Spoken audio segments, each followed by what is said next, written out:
Nice. Whew. All right, well, we're getting ready. The light looks good. I'm going to tag Martha here just so she, oh, love that big hand there. Let's try this. M-A-R-T-H.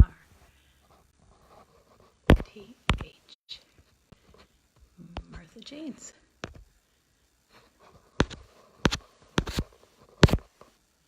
All right.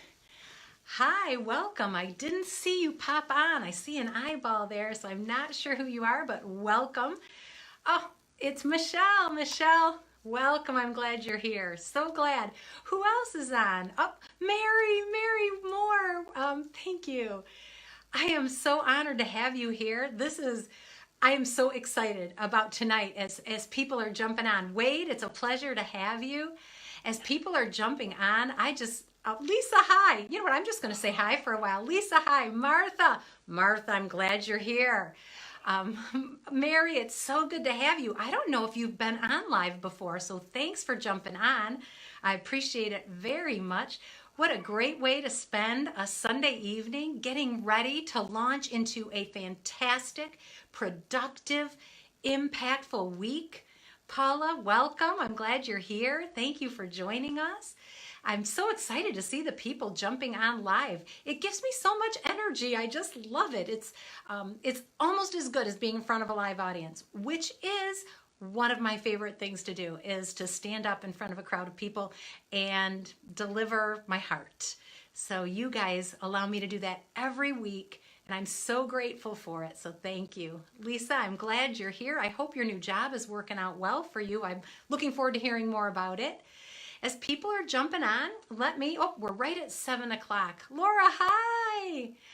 We're right at 7 o'clock, and I want to thank, first of all of you who were on the Unstuck webinar that we had on Monday evening. It was fantastic. There was a ton of really good content. I really appreciate the people who were able to jump on live.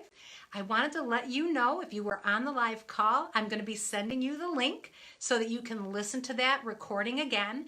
And if you signed up to be on the call but weren't able to be there, I'll also get that link to you, because it's content that I want you to be able to have, and sometimes our schedules get in the way. So the fact that you signed up and leaned in, I want to make sure that you have a chance to hear that and can enjoy it. Diane, thank you for being here. Thank you everybody for joining us, and thank you for those of you who are on that webinar. If you were signed up for the Unstuck webinar last week and you did it by email, I'm going to send you the link by email. If you did it by Facebook, made a comment or whatever, that's how I will send you the link. And all of you can go and check out shannonlebriere.com. We've added a few things. It's looking really good. I'm getting excited about it. I've got a few blog posts up there, and I'm going to be adding more. It's just pretty exciting times. And I suppose I should welcome you all to Sunday Night Live with Shannon LeBruyere. I am here to help you thrive in change. Stephen, welcome. Thank you for being here. This is going to be a fantastic session tonight, because I'm going to interview somebody who is, for one, hilarious. Bonnie, welcome. Speaking of hilarious, jokesters, this guest that I'm going to interview tonight has got such a great sense of humor, but it reflects her attitude toward life and how she looks at change, how she deals with change, and how she's managed to thrive in the midst of change. Love those thumbs up. And if you want to wave, I love that. Give me the thumbs up, the hearts when you agree. And if you have a question, pop it on there and I'll try to answer it if I can. I want this to be an interactive process, so I'm glad you're here. I see the thumbs up. Thanks, Laura. She's leaning in. All right, so in just a minute, I'm going to start interviewing this awesome woman who is the epitome of how to get unstuck. And she learned some valuable lessons the most recent time that she found herself stuck. And I am excited for her to share those things with you. So without further ado, I'm going to hit a button. So I'm going to have to come up here. Let me see. Or Martha, can you select that you want me to put you in here like you did when we practiced? Because I'm not seeing my little... Here, does that do it? No. Martha, ask to be on camera. Or let me see. So you guys, yeah, Martha, you're going to have to ask to be on camera, I think. Because I have no clue. Here, we'll try this. What does this mean? Martha, you might have to get out and get back in. Martha, oh, yeah, of course you can be. All right, I'm approving Martha. Now I'm going to introduce our guest for this evening. It's taken just a minute. There we have Martha James. Hey. Martha, welcome. Welcome. Thank you. Thank you for being on Sunday Night Live. It's a thrill to have you. How are you? I'm doing really well. Good. Now, I have to ask, explain the orange jersey. Explain the numbers. There's meaning. Well, Chiefs, they're playing in a few little bit. So, we live in Kansas City now, so we are Chiefs fans. But number 72, Eric Fisher, is from Auburn Hills, Michigan. So, kind of, hey, throwback to Michigan and, where we are now. So, kind of works both ways there. You're not forgetting your roots. Yeah. Martha is from Michigan, and I've known Martha for about 35 years, which is hard to believe if we do that math, but it's between 30 and 35 years. But Martha and I have not seen each other in a really long time. We've just interacted like we're interacting here on Facebook, social media. I did some training for her company a few years ago when I first became certified for the John Maxwell team. We did some great leadership stuff with her team. So welcome. All of you who are jumping on, this is Martha James. I'm Shannon Lavriere, and we are going to talk about getting unstuck and how do you know when it's time. So Martha, you just went through a really pretty stressful time. Tell me about it. Well, I had come to a point a few years ago. I started a job that I had sought very hard for. I really wanted a job that challenged me in every aspect of my career. And I felt like I had found that in the role that I took West as their director of employment and community connections. And so because it was such a hard fought and hard, job that I had prayed about very much and really wanted and really was excited about to get. And I had made a commitment to myself and to others to stay there for an extended period of time to really try to map through all the changes. When it did come time for me to leave, that was a really, really hard decision. Yeah. And I've recently made the decision to leave, and I've accepted a job with another organization. So. Okay, so that could not have been easy to decide to break the commitment that you made to yourself. So you right. said be there for how many years? 5 years, I think. I was there I've been there for 3 years. I had committed to the company and the lady that hired me. I committed 3 years, but to myself personally, I committed 5 years to be in the role. So I was leaving 2 years before I saw that commitment through. All right. So it looks on the surface like you were breaking a commitment to yourself. Yeah. What's that like? I mean, tell me, how did you work through that? It was really tough.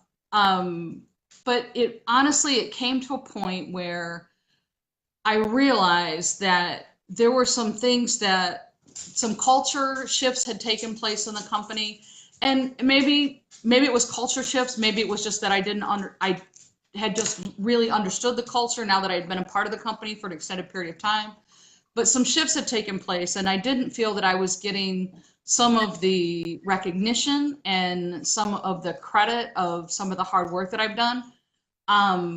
I am a leader, but I'm always very quick to give credit to my team because nobody does anything alone. But in that, I was the leader, and my team had done some really incredible things. And I just got to a point, honestly, where I felt it was more that I was being not respected as I should have been in my career and where I was at. And I finally, that final decision was the day that I realized it's more disrespectful to myself for me to stay in a position that's not acknowledging who I am and what I've brought to this team than it is to break that commitment that I'd made. It just had to be done. I had to move to a position that I felt was going to be more respectful for me and be more successful in the long run. Right. Oh, so what you're describing, Martha, is you had a sense of your value, right? You knew Yes. what you'd Right. contributed, and you didn't feel like that was acknowledged or recognized. Um, Right. yeah, and so that was one of the factors that pushed you to starting to consider, I need to make a change. Yeah. Awesome. Yes. Yeah, my value, I very much got into this role because I wanted to help people. I do what I do because I want to make a difference in people's lives. And I felt that the shift as a company as a whole had gone from more sense one of helping individuals to one of money rules the day. And that was just not something I wanted to be a part of. I wanted to be a part of an organization that was more, that had more of those values, that put the individuals that we serve first. And so it was hard decision, but yet that it was the right decision. Right. It was the right decision for you. So you Right. were stuck in this place where you're saying, I said I was going to stay for this amount of time, and now I'm seeing that this isn't lining up with what I agreed to. So Right. what is the scale for you to say, I need to leave? What's I that? need a position of frozen and trapped. I I'm sorry, Shannon. I didn't hear exactly what you said. I'm just I'll say it quicker. How's this? Okay. Um, so you in a position where you knew that you'd made a commitment to stay. So that's Right. one thing that you're a woman of your word. And then you also know that there's another piece of integrity that you had to consider. And so Hmm. what ultimately made you decide to just take a step and move? It's done. I'm moving on. Um, ultimately, it was that I knew. It honestly, it was knowing. Ultimately, it was just the realization that. Um, ultimately, was the realization that I was stuck where I was at, and that I needed to make the change to move on to something that would, where I could be more successful, that could be more in line with my values. Um, it was, and then, there were some personal issues that happened along the way there. Back in the beginning of this year, I got a pretty serious diagnosis from my doctor, and that I think that diagnosis moved me forward a lot. It made me really look at and ask the question, why am I here? And when I answered that question, why am I here? To help people, and people didn't seem to be the front of the mission anymore. It just was like, hmm, I need to, make a change. I really do. I need to move forward. So, All right, so I wonder, those of you who are watching live or even watching on the recording, I wonder if you caught that negative change came into your life, didn't it? Serious surprise, whack upside the head. Where does this diagnosis come from? But in the midst of that, what benefit did it bring? It crystallized your focus. And right. I first of all, kudos to you, Martha, for allowing that to happen. Because some people get swept away when they get negative news or a bad diagnosis, their health takes a hit. Instead of allowing that to help them focus and refine and prioritize, sometimes people fall into the trap of it's the pity party. why is this happening to me? Ooh, and then they never get any focus. You know, there's too many tears. So great job on allowing that negative news to crystallize things for you. So, oh, hi, Brandy. Brandy says this is amazing. So, Martha, it's kudos to you. So, if you can't see the comments, yeah, you're doing a great job. Thank you so much for being here, sharing your story. For those of you who just chimed in, I'm talking to Martha Janes, and she was stuck and got a serious health diagnosis, and it caused her to make a shift and to let go of some things. What did you have to let go of, Martha, in order to be able to move forward and get unstuck?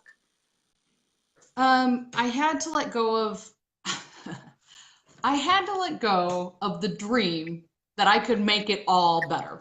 Um, it was, hi Brandy. I had to let go of that. When I started, when I started in the role that I was in, I really felt like I can change it all. I can change the world, right? I can do this, you know. Um, and then I realized that just because I might be able to make some change in my department and I might be able to make some change in the area that I have focus on, that doesn't mean that that change necessarily is going to spread company wide or spread to a large organization. Because Easter Seals is a very large organization in the state of Missouri. They're a statewide organization. And just because I had made the changes that I felt needed to be made within my department, that didn't necessarily mean that everyone throughout the organization was ever going to catch on to that vision. That was much bigger. So, but you know, noble, I guess, in thought process, but realizing that you have to work where you're at, right? You have to change what you have control over. And what did I have control over? I had control over myself and my career. So that's where I made that decision. Right. So when we're talking about dealing with large organizations, and I have been a part of a large organization for over 30 years, um, they don't always align with the little guy or the guy in the middle. And that's not necessarily a bad thing, but it's certainly a different thing. Mary's got a comment here. She says, my pastor preached today from the story of Joseph when the dream becomes a nightmare. Yeah.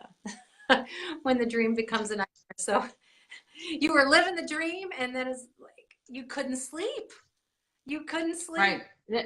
Literally, I could not sleep. You're right. You're right. What was your next step? My next step was to realize that even though I'd made the decision to let go, you know, the first decision is you have to let go, right? You have to realize that you're holding on and so you have to let go. Let go. So the let go. The first decision was when I finally decided to let go was I knew that I needed help. And I knew that I couldn't do it all on my own. I knew that to move on to a career similar to the one I was in, as an executive level career, that I was going to have to do something I never done before and invest in myself. And that was I hired a professional company to do a professional resume for me. That came with a little chunk of change, but it was but I looked at it as an investment in me. I wanted to move. I felt like I'd had my dream job. I wasn't going to move down. I didn't want to move. I wanted to make either a move that was either forward, upward, or at the least a lateral move to another company. I in no way wanted to take a step back with my career. And that had been suggested to me by the organization. And that wasn't right. You know, that wasn't the where I wanted to go. I wanted to move forward. So I hired somebody to do my resume and it turned out great. You know, when I got that resume and I read it, I was like, I'd hire me. I look really good. Yeah, right? Who is this Wonder Woman? Yeah. Exactly. And having that, taking that active step toward getting unstuck was critical for what happens next. Right. But before we hear that Yep. part of the story, I want to acknowledge Diane had a great comment. She said, realizing that somebody else can take your place actually gives you Right. permission to move on. So, Right. in a way, recognizing it's not all about us. There's somebody else who can do Right. this. And Right. is Diana, who's saying, Martha, you rock. You excel at everything you do. Love you, friend. So nice. That's awesome. And Mary Webster Moore has given us hearts. So, all right. So you let go of some things. You took an action step toward what you Hmm. wanted was not to settle, not to Right. reduce your value, but to own it, Right.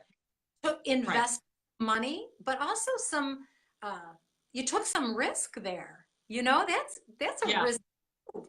So tell me what happens next. Well, the next step was as during the process, while they were creating the resume, I was at a meeting with a colleague, and I just happened to mention, I said, what would you think if I said I was ready to move forward in my career to something else? And she kind of looked back at me at the time and she said, not now.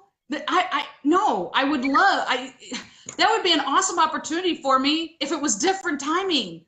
And I said, well, if it's not the right timing, it's not the right timing. That's fine. If you know of something or you hear of something, just let me know. And, it was about a week later, and she called me and said, would you like to go out to lunch? And that's what I did. I went out to lunch. I walked into lunch, and she had an organizational chart, and I was a part of that chart. And she said, "This is where I see you in our, uh, this is where I see you coming on as a part of our company. This is what I see your role as. The only thing I need to know from you is what is the number to make that happen." Wow. And I gave her the number. And a couple days later, she called back and said, you know what? We didn't think that number was valued you enough. So we'd like to offer you even more. And at that point, I knew, like we were talking about earlier today, I really, Psalms 1 is one of the Psalms that has driven my life for many, many years. Um, and that there's that part in that Psalm that says, whatsoever he doeth shall prosper.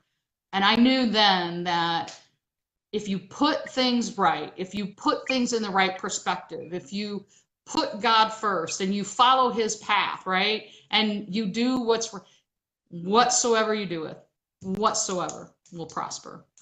Wow. And knowing that was why you invested in yourself. And then Right. what allowed that person to really be able to reach out and connect. You put it out there in the universe, Martha. You said it. Yeah. When you said, I want Yeah. that, you'd made your choice. Isn't that awesome? Yeah. Mary says, wow. And Marie is sending you lots of hearts, and you're getting all kinds of I hearts see and that. smiles, and deservedly so, Yeah. because letting go of an executive level position is not an easy thing. It's not like they're a dime a dozen. It's No. certainly you don't just walk out and trip over one. Right. You took a risk, but because you had confidence in your value and you were willing to evaluate your circumstances honestly, you were able to make that decision to go up. Yeah. Hi, Carol. Carol, it's good to see you. And Diane is. Oh gosh, you guys are just jumping in. I'm loving this. Russ, welcome. All right, so Martha. So soon you're going to be transitioning into another dream job, right? Yes. So Yeah. what are you taking with you? What are you going to share with the people that you're going to be growing and leading? What's your message Yeah. for and what you've learned? And for the people who are watching with us. I think I think my message is that know your value first off. Know who you are. And know what you bring. That was during the first of this year, that was a lot of what I had to settle. I knew what my strengths were. That was the big thing that pushed me to make the move, was looking at my strengths, looking at what I brought to the table, and looking at how the role and the company had changed, and realizing that what I was really strong in was not really what they wanted in a role anymore. And I could take all this time to reinvent myself again, or I could move forward to a place that said, you're enough. and I am enough, right? You are enough. We are enough who we are. And so that was, know your value. And then when you know your value, act on it. Right. Act on who you from that that that place that's deep inside of you that we know that has been created, and you have a message to bring just to the world that only you can bring, right? I mean, so take that value and move that value forward. Give that value to the world. Invest it. Give your gift. Find the place where your gift flourishes and just give it with Wonderful. everything you've got. Awesome. Martha, thank you for sharing that process. Before you go, Thank you, Shannon. I want to acknowledge a role that Martha's played in my life, having observed her, having watched her social media, the things she shared, working with her team. Martha taught me a lot about how I view others, in particular, people who have disabilities, people who are different than me. And so often, um, through Martha's modeling of how to treat people who are differently abled, I was able to grow in my understanding of what people can contribute and how everybody's unique and can bring their gifts.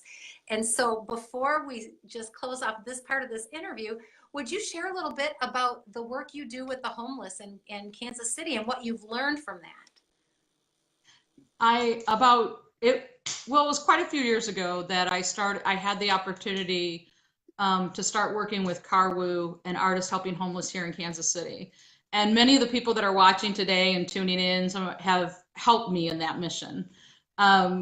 We serve dinner in the park once a month to whoever shows up. So the largest population of homeless in Kansas City is on the plaza. And in the plaza area, there's no meal service on Sunday evenings. So Carr thought he thought we've got to change that. We've got to serve dinner. So he teamed with different organizations, and every Sunday night at 4:30, we've served dinner down on the park. We serve dinner in a park that's close to the plaza area in Kansas City. When I started that mission, it was kind of like one of those things where you kind of jump in with this altruistic, of course I'm going to serve the homeless. I'm a